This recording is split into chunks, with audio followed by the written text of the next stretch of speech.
PTV, Telebisyon ng Bayan.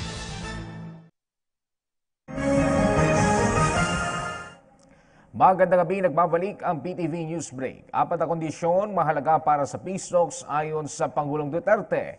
Ang detalye ng balita mula kay Ria Fernandez. Ria. Yes, Ralph, iginit nga ni Pangulong Rodrigo Duterte na mahalagang makamit ang apat na kondisyong itinakda niya para umusad ang usapang pangkapayapaan ng pamahalaan at ng National Democratic Front. Sinabi ito ng Pangulo sa kanyang pagbisita sa mga sundalong sugatan dito sa Camp Evangelista Station Hospital sa Cagayan de Oro City matapos ang pakikipagbakbakan sa mga miyembro ng New People's Army o NPA sa iba't ibang lugar ng Mindanao. At sa harap na rin ng 4th round ng peace talks ng pamahalaan at ng NDF na nagsimula na ngayong araw sa the Netherlands.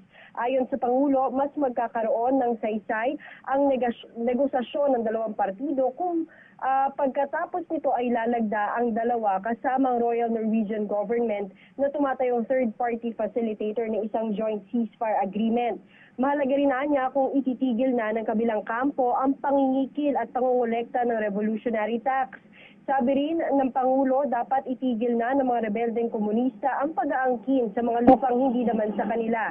At Panguli, dapat anyang palayain na ng mga ito ang mga bihag na pulis, militar o sibilyan. Umaasa ang Pangulo na mawawakasan ng ilang dekadang armadong pakikibaka ng CPP-NPA.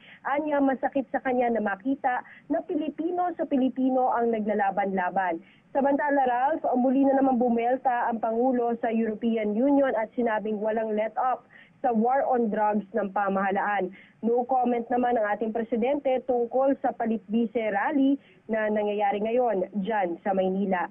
Mula rito sa Cagayan de Oro City, ako si Ria Fernandez. Balik muna, General.